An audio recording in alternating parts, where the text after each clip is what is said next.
And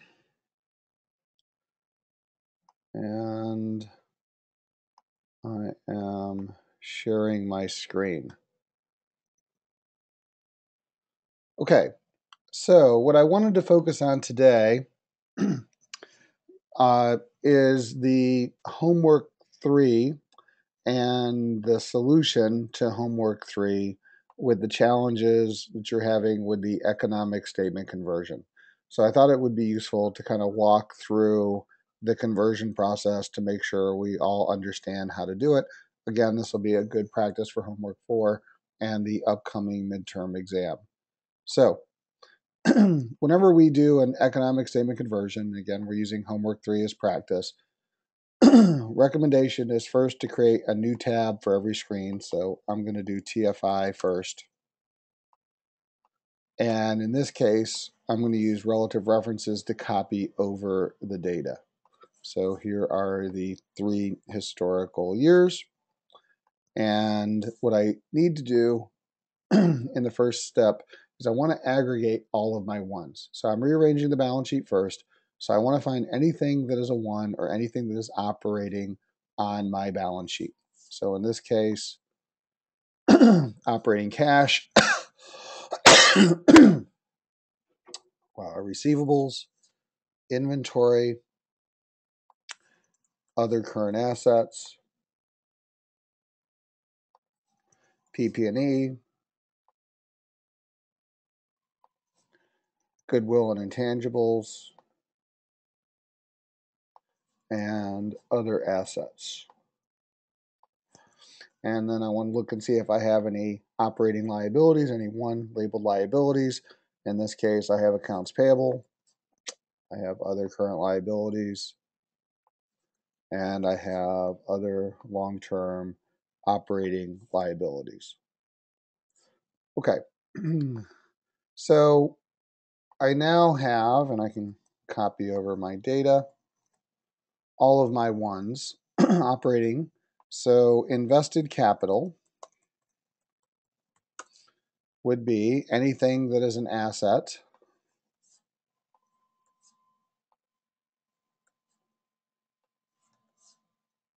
at PP&E, goodwill, other assets, minus anything that is a liability. Accounts payable, minus other current liabilities, minus other long-term liabilities. So that would be my invested capital, my rearranged operating assets, net of my operating liabilities. Now, I'm going to insert a couple of rows here because the other process that we talked about was putting all of our working capital items together. So again, I'll insert some rows, and what I'll do is I'll take anything that's a current asset and then anything that is a current liability. I'll net those together, and that will be called operating working capital. So current assets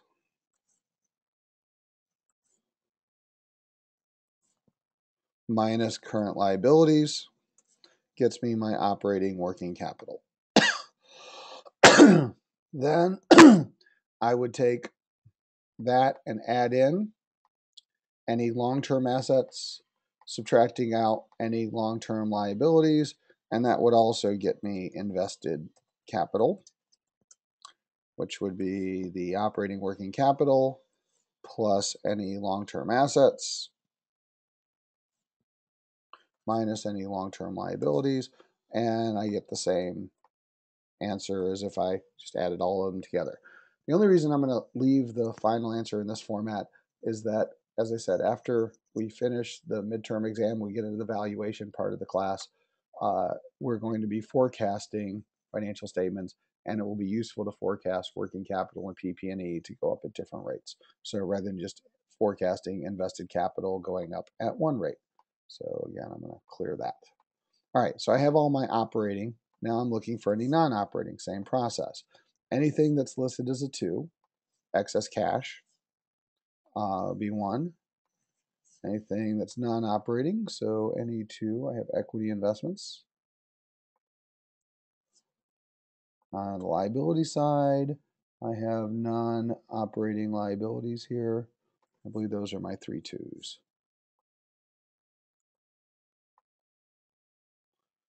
Right? So in this case, we call this my non-operating investment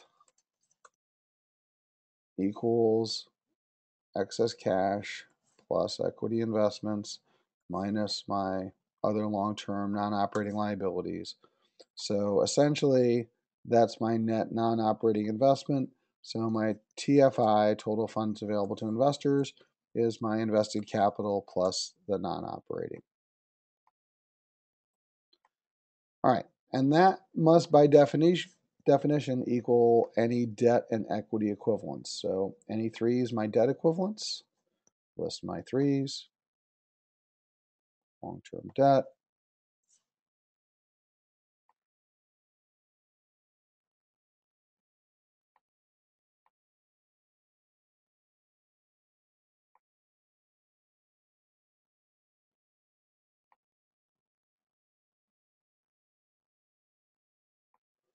and sorry, I was just checking, make sure you can see my computer screen. Long-term debt, and those are my threes. Then any fours, minority interest, all the way through treasury stock, and copy that. And if I sum my threes and fours, I should get the same debt and equity value as I do with my operating plus non-operating. So that is my rearranged balance sheet for TFI. My guess is most of you didn't really have any challenges with that. Now, I'm going to then do my rearranged income statement. It's a little bit bigger, TII. So relative years, 2010 to 2012. As I said, shortcut for the income statement is we can start with EBIT or operating income because everything above that is operating. So I'll start with my EBIT. And then I will do tax on EBIT. Now the assumption for the tax rate, which again I'll vary by exercise and exam, here was 30%. So I basically take 30% of that, and that would give me my no-plat. So my no-plat is my EBIT minus the taxes on the EBIT, and that would give me my calculated no-plat. All right, so my next step is to look at other items that are ones on the income statement, and there aren't any. So now I go to my twos. So in this case, I have some interest income, and I have some non-operating gains and losses. So let's look at interest income. And deal with this first. So basically, my tax on interest income is my tax rate was, what was it, 30%, I believe? Sure, that's right, 30%. So multiply that by 0.3, which means my after-tax interest income is the pre-tax minus the tax. And again, you could have just created after-tax interest income by multiplying by 1 minus the tax rate, but it might be useful to see what's actually going on here. That's going to be my twos, right? So again, same thing. What I'm going to do for my non-operating income or loss, copy that over. Same process. The tax impact on non-op income is 30% of that. And when I have a loss, I get a tax credit. So my after-tax non-operating income equals non-operating income minus the tax effect. So again, useful for you to see mechanically what's happening. The way the book would have shown this is they would have just shown you this, because the person that does it, that wrote the book, kind of knows that you're just looking at the after-tax numbers. So it may help you to actually write this out like I just did, so that you can actually see what is going on here. Undo, undo, undo. Okay, so those are my twos. Anything non-operating, the income statement, 1, 2 twos.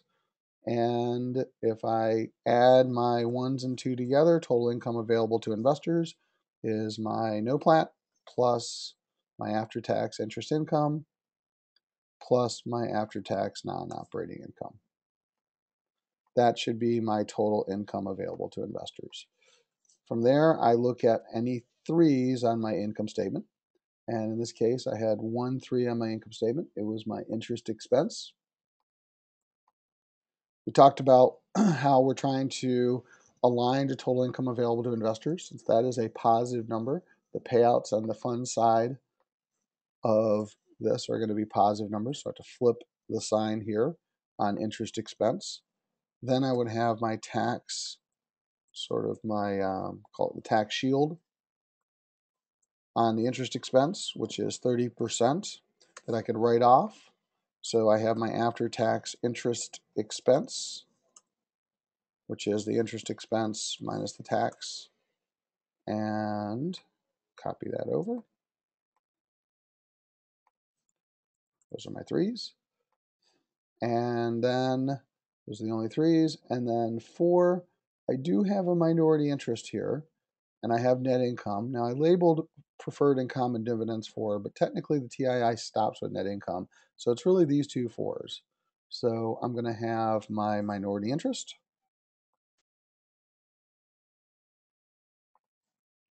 And I'm going to have my net income. Now, copy and paste these 4s over. I'll notice that minority interest is a negative number because I'm subtracting from my expenses. That's the payment to the minority shareholders for their interest in the firm. Since that is a payout, that's going to be a positive number, so I need to flip the sign on that one. And basically, if I sum the after-tax interest expense, the minority interest, and the net income, that is the amount of money that is being paid out from the income statement to the debt and equity holders. Again, net income is the end of the income statement. So I really just put dividends on there, which is coming for the cash flow statement as a form of reference. But basically, my TII balances. Now, third statement, CFI. This is the one that many of you probably struggled with and is the more difficult of the two statements. Key to CFI is, again, I'll do some relative references here on the years. I can only do 2 years of CFI, even though I have 3 years worth of historical data, because I need the change in the balance sheet. And the reason I'm going to put 3 years on the statement is just so I can copy and paste across the spreadsheet. So I'll have 3 years of income statement data, but 2 years to change the balance sheet. Just makes it easier to do the CFI statement. The important process to remember here is that you have to do the TFI and the TII first, because the format for cash flow is cash coming from the income statement minus change in the balance sheet or investment in the balance sheet. So you need both of those statements converted before you do the CFI. Now, back to the CFI. I get this big. So first thing I want to do is operating.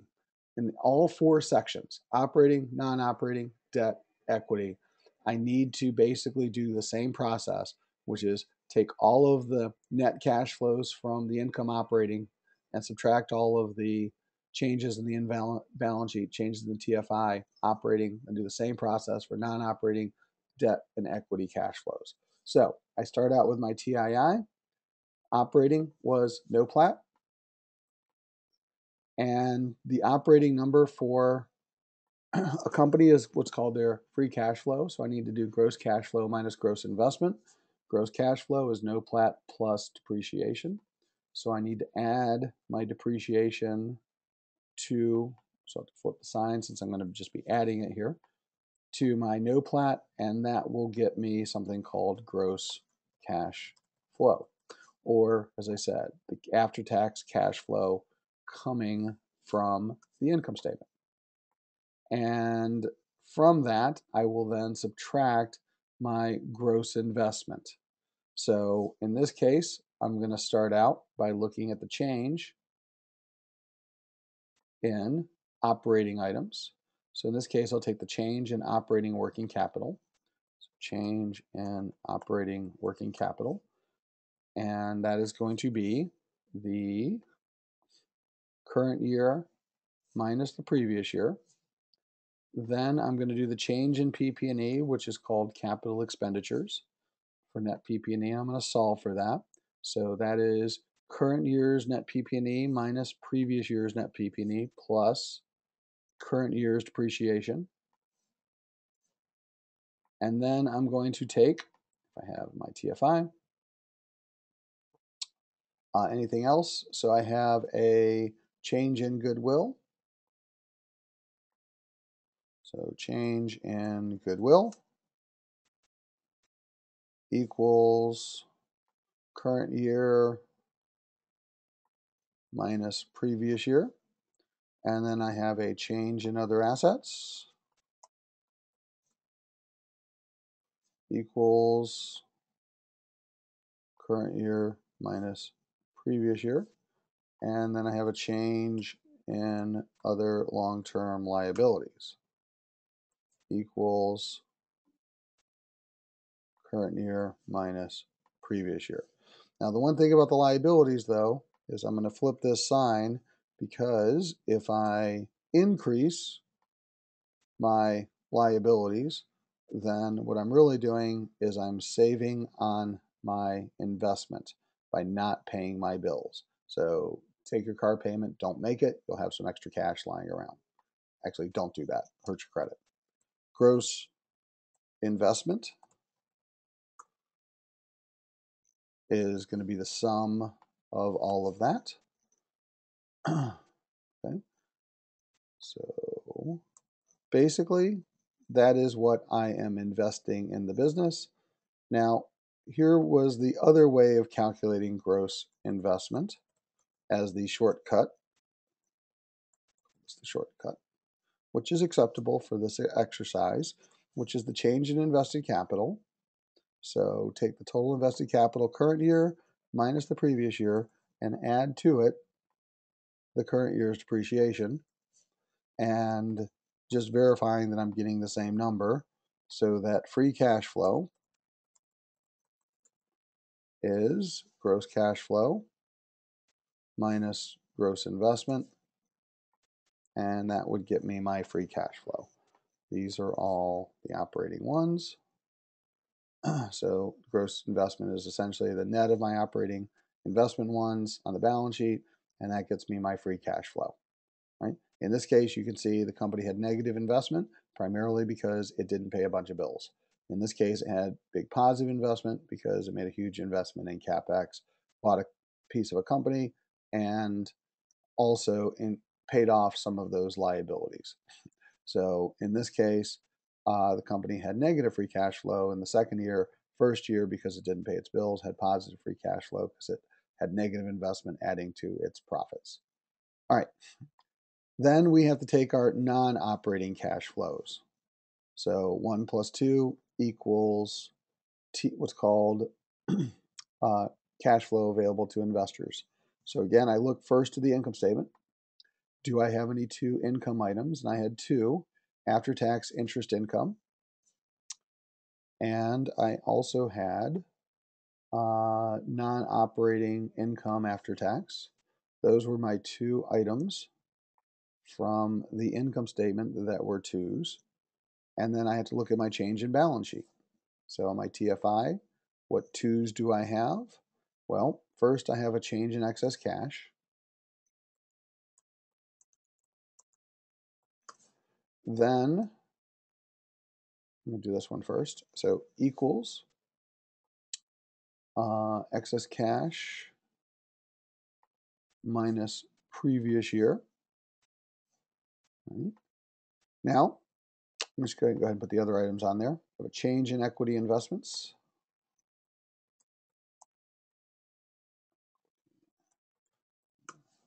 And I'm going to have a change in other long-term non-operating liabilities. So change in other long-term non-op liabilities. That's a mouthful. So in this case, my change in equity investments equals here minus here, and that would be the same for here. All right, so now we just have to think about cash flow implications, because I'm going to eventually sum these to get those are my change in all my twos, and that's going to get me my CFI. All right, so in this case, excess cash, what's happening here? Well, excess cash is going up from 265 to 370, so it's going up by 105. Now, let's think about in terms of cash flow. If CFI, and again, the metaphor that I used, is basically the money in our checking account that we can use to pay our debt and equity holders, then if I put money into savings or a money market account, I take it out of my checking, I'm not going to have as much cash in my checking to pay my bills. So when I move money to excess cash, that is going to be considered negative to my CFI. It's going to reduce it, so I'm going to flip that sign. Next, change in equity investments. My equity investments, go back to TFI, went from 50 to 300, which means I bought a stake in another firm. Well, that's going to use cash. So if I'm going to add these numbers, then I need to make this a negative to my cash flow. And finally, change in other long-term non-operating liabilities. Basically, my long-term non-operating liabilities went from 50 to 30, which basically means I paid off some creditors. Well, if I paid off some creditors, I'm going to have less cash available. So that's already a negative number. I don't have to change the sign.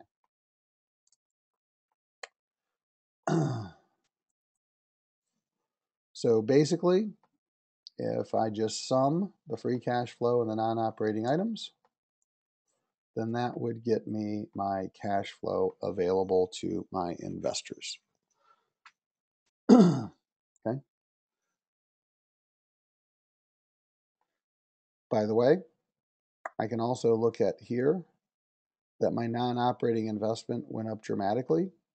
That's what I'm representing here in the business. Okay. So CFI. Okay. So about 400 was what I invested in non-operating assets. That reduced my cash. So that's about what I went down by. Now, and by the way, you can actually see this on, I'll post the solution for homework 3, but what I did on the solution file in the CFI, you can see that here. Labels are slightly different, but that's the general idea in the solution file. Okay? All right. Now, let's go back to where we were. Debt and equity equivalents, same process. Anything impacting the income statement minus change in the balance sheet. What do I have in the income statement? Well, TII. Anything labeled a 3, after-tax interest expense.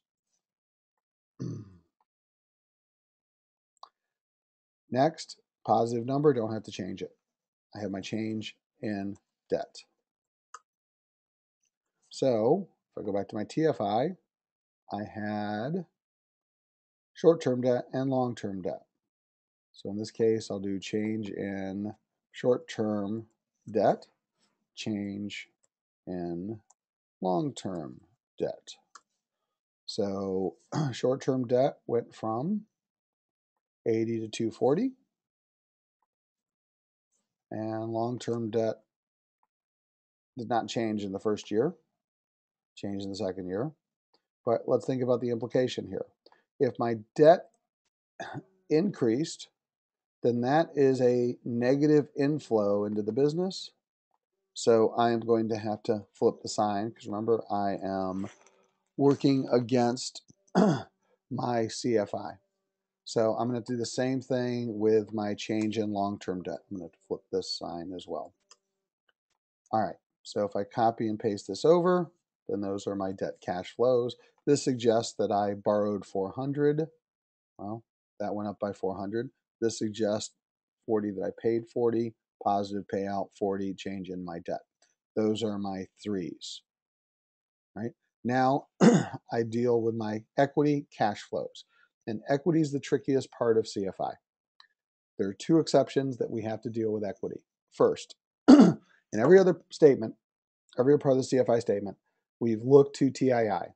And we've looked at the cash flow to the operating cash flow to the non-operating cash flow to the debt on the TII. One challenge is that net income is not the cash flow that's going to the shareholders.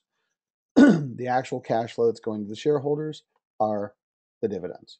So one trick of the CFI is that we don't use net income on the CFI. We use the dividends because we're trying to create a statement of cash flow. So the payments are the dividends. That's why you need the statement of GAAP cash flow to get the dividend payments, which are typically not listed on the income statement. So in this case, I have my dividend payments. Payouts are positive numbers, so I don't have to worry about flipping those signs. Then I need to look at my, again, TFI and E4s. Actually, TII, do I have any other 4s? Sure, I don't.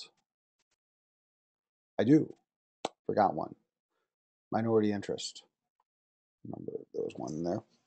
So the other thing that I'll do, and put this above it here, is equals minority interest, which is a payment to the minority shareholders. So copy and paste that. That is also a cash flow of the minority shareholders. Since it's a payment, it's a positive number. I will leave those unchanged with the signs. So now I go back to my TFI. Change in minority interest. Change in minority interest. So I take the current year minus the previous year on the balance sheet. That's the minority stake.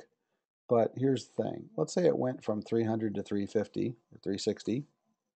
I increased it. Well, that would be an inflow, so I would have had to have flipped the sign.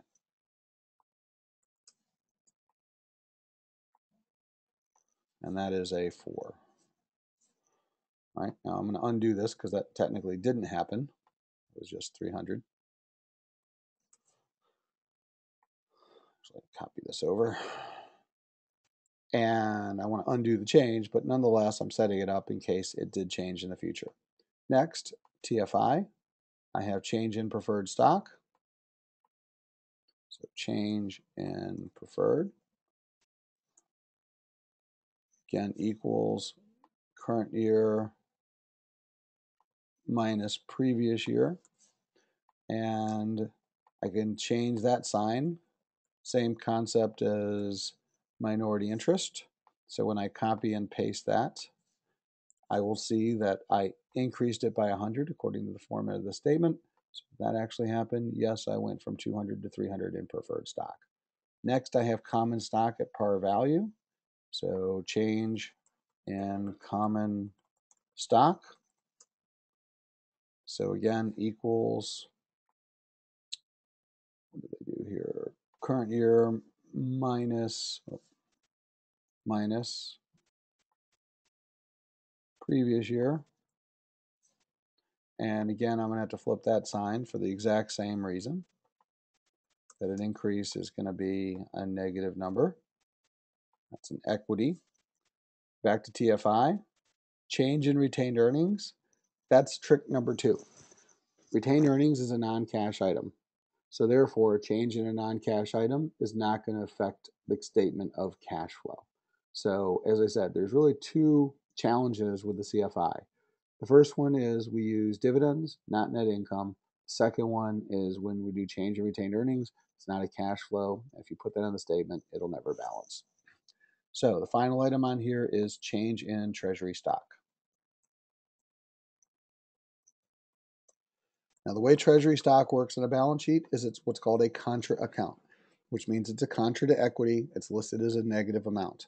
When I buy back shares, I put in the net amount that I bought back as a negative amount. An increase in negative treasury stock means I'm repurchasing more shares of stock. So in this case, treasury stock went from -5 to -250. So it went essentially more negative by 245. However, payouts, which means I'm actually buying the stock and giving the cash to the investor, are positive numbers. So I can actually list those as positive inflows. So if I didn't make a mistake, and hopefully I didn't, but I'll find out quickly if I did, my CFI should balance. And that's what's going to be key to your process, is to make sure that you get it to balance, right? And the trickiest part is just really thinking through, when you set this up, what direction the cash is moving. That's really the answer to the sign question, is that on this side of the statement, operating and non-operating, anything that's adding to cash flow that I'm going to be paying out is a positive number. Anything that's subtracting is a negative number. So for example, in operating, revenue positive, expense negative. Investment, if I sell assets, that adds to my cash flow. If I buy assets, it subtracts from my cash flow, which is why gross cash flow is typically a negative number. On non-operating, if I get income, that adds to my cash flow. If I buy stuff, invest in stuff, it subtracts from my cash flow available to pay out. On the debt and equity, flips around. If I have income, I can pay it out. So that's the point. How do I pay it out? Payouts are positive numbers. I paid some interest, paid some minority interest, paid some preferred and common dividends, but I did increase my debt to do so. Here, I have a negative gap in cash flow in the second year, or the final year, the third year. So how did I finance that debt? I needed more long-term debt. I needed more preferred stock in order to finance the negative cash flow gap, because I spent more than I generated on a free cash flow side because I had a heavy investment year. So again, that's really the structure and format of this statement. The fourth tab is what's known as economic profit. And we're going to do this on a beginning of year basis, mainly because when we do our final exam and we prove that the DCF and economic profit valuation models exactly add to each other, it only works if we do beginning of year ROIC and beginning of year economic profit. It gets close if you use end of year average data. So just so we're going to want to have a nice clean answer on our exam, we're going to use beginning of year. But you'll notice that when we get to valuation, we'll probably use some end of year data as well. So back to this. Two ways to calculate economic profit. The first way is I take my spread method. Well, spread involves doing ROIC, and to calculate ROIC, I need two things. I need my NOPLAT, and I need my TFI, my invested capital. One nice thing about the rearranged statements is have those numbers clearly defined, and that will then get me my beginning of year ROIC. Well, what is my beginning of year ROIC? It's my current year NOPLAT divided by previous year's ending invested capital. So if I make this a percentage, so it's easier to see, I can see those two percentages. Then I look at my spread, so I need my cost of capital, or my WACC. And in this case, my cost of capital was given to me as an assumption of 9%. So my spread is the ROIC minus the cost of capital, or WACC. I have, in this case, a negative spread. So what is my economic profit? My economic profit is spread times my beginning of year invested capital. I have negative economic profit. I'm destroying value. Method number two, I take my NOPLAT and I subtract from that what I would call my capital charge, which is invested capital times cost of capital. I'll just call that WACC. So what is my capital charge? It is my beginning of year invested capital times my cost of capital. That is how much I have to give investors in order to use their money. So therefore, they expect 9%. I borrowed $34.60 from them. I need to pay them $311.4. My economic profit is the difference between what I earn, what I'm expected to earn. That is the dollar-based method for calculating economic profit, or EVA, as opposed to the percentage spread-based method. But either way, I get the same answer, and that's what's going to be key to the exam. So essentially, call this the webinar version. I will save this, and that is the file. So let me turn here very quick just to see if there are any questions from the few of you that are on this webinar about what we just did.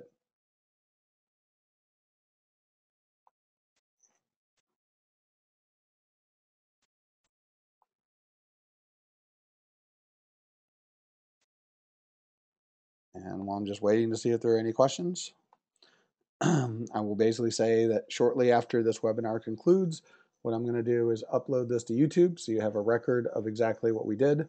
I will upload the file to Canvas so you can again have the conversion solution for homework 3, and including what we just did on a step-by-step basis. And again, you can look at homework 4, which will be due on Monday. So quick question was, how do you copy and paste so easily?